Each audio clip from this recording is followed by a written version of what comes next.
కార్తీక పురాణం 26వ అధ్యాయం. దూర్వాసుడు శ్రీహరిని శరణు వేడుకొనుట. శ్రీహరి బోధ. ఈ విధముగా అత్రి మహాముని అగస్త్యునితో దూర్వాసుని కోపం వలన కలిగిన ప్రమాదమును తెలిపి మిగిలిన వృత్తాంతమును ఇట్లా తెలియజేసెను. ఆ విధముగా ముక్కోపి అయిన దూర్వాసుడు భూలోకము, భువర్లోకము, పాతాళలోకము, సత్యలోకములకు తిరిగి తిరిగి అన్ని లోకములలో తనను రక్షించువారు లేకపోవటచే వైకుంఠమందున్న శ్రీ మహావిష్ణువు కడకు వెళ్ళి, వాసుదేవ, జగన్నాథ, శరణాగత రక్షణ బిరుదాంకిత, రక్షింపుము. నీ భక్తుడైన అంబరీషునకు కీడు చేయదలిచిన నేను బ్రాహ్మణుడను కాను. ముక్కోపినై మహాపరాధం చేసితిని. నీవు బ్రాహ్మణ ప్రియుడవు. బ్రాహ్మణుడైన భృగు మహర్షి నీ హృదయముపై తన్నినను సహించితివి.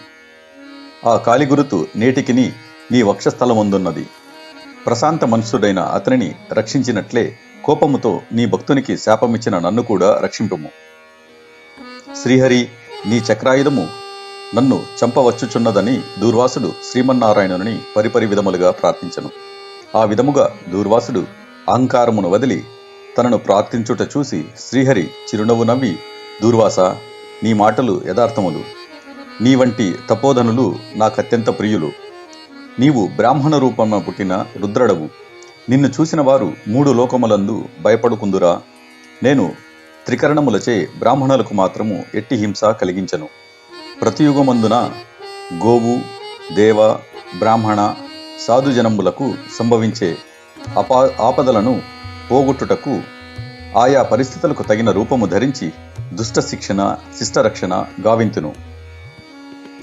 నీవు ఆ కారణముగా అంబరీషుని శపించితివి. నేను శత్రువుకైనను మనోవాక్కలయందు కూడా కీడు తలపెట్టను. ఈ ప్రపంచమందుగల ప్రాణి సమూహము నా రూపముగానే చూతును. అంబరీషుడు ధర్మయుక్తముగా ప్రజాపాలన చేయుచుండెను. కాని అటువంటి నా భక్తునకు నీవు అనేక విధములుగా దూషించితివి. నీ ఎడమ పాదముతో తన్నితివి. అతని ఇంటికి నీవు అతిథివై వచ్చి కూడా నేను వేళకు రాని ఎడల 12 గడియలు దాటకుండా భుజించమని అంబరీషునకు చెప్పావైతివి. అతడు వ్రతమంగమునకు భయపడి నీ రాకకై చూసి జలపానమును మాత్రమే చేసెను. అంతకంటే అతడు అపరాధం ఏమి చేసెను? చతుర్వర్ణముల వారికి భోజన నిషిద్ధ దినములందు కూడా జలపానము దాహశాంతిని, పవిత్రతకును చేయదగినదే కదా. జలపానమునరించిన మాత్రమున నా భక్తుని దూషించి శపించితివి. అతడు వ్రతభంగమునకు భయపడి జలపానము చేసినాడు కాని నిన్ను అవమానించుటకు చేయలేదే. నీవు మండిపడుచున్నను బ్రతిమాలి నిన్ను శాంతింపజేయ చూచను. ఎంత బ్రతిమాలినను నీవు శాంతింపనందున వలన నన్ను శరణు వేడెను. నేను అప్పుడు ఆ రాజు హృదయంలో ప్రవేశించినాను. నీ శాపఫలము 10 జన్మలలో అనుభవించుదునని పలికిన వాడిని నేనే. అతడు నీ వలన భయముచే నన్ను శరణు వేడుచుండెను. కాని తన దేహము తాను తెలుసుకునే స్థితిలో లేదు. నీ శాపమును అతడు వినలేదు. అంబరీషుడు నా భక్తకోటి శ్రేష్ఠుడు, నిరపరాధి, దయాశీలి, ధర్మతత్పరుడు. అటువంటి వానిని అకారణముగా దూషించితివి. అతనిని నిష్కారణముగా శపించితివి.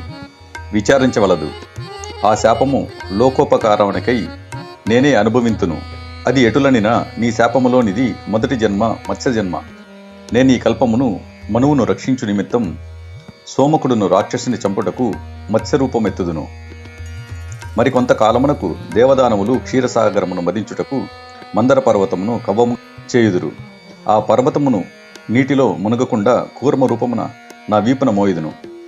వరాహ జన్మమెత్తి హిరణ్యాక్షిని వధింతును.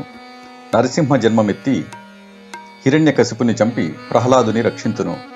బలిచే స్వర్గము నుండి పారద్రోలబడిన ఇంద్రుడిని తిరిగి స్వర్గమునకు అప్పగించుటకు వామన రూపమెత్తి బలిచక్రవర్తిని పాతాళలోకమునకు త్రెక్కివేయుదును. భూభారమును తగ్గింతును. లోకకంటకుడైన రావణుని చంపి లోకోపకారము చేయుటకు రఘువంశమున రాముడనై జన్మింతును. పిదప యదువంశమున శ్రీకృష్ణుడిగాను, కలియుగమున బుద్ధుడుగాను, కలియుగాంతమున విష్ణు చిత్తుడను విప్రునియుంట కల్కి అను పేరున జన్మించి అశ్వారూరుండునై పరిభ్రమించుచు బ్రహ్మదేశులనందరినీ మట్టుబెట్టెదను. నీవు అంబరీషునకు శాపరూపమున ఇచ్చిన 10 జన్మలను ఈ విధముగా పూర్తి చేయుదును. ఇట్లు నా దశావతారములను సదా స్మరించు వారికి సమస్త పాపములు హరింపజేసి వైకుంఠ ప్రాప్తి నొసంగుదును. ఇది ముమ్మాటికి తథ్యం. షడ్వింశోధ్యాయం 26 రోజు పారాయణం సమాప్తం.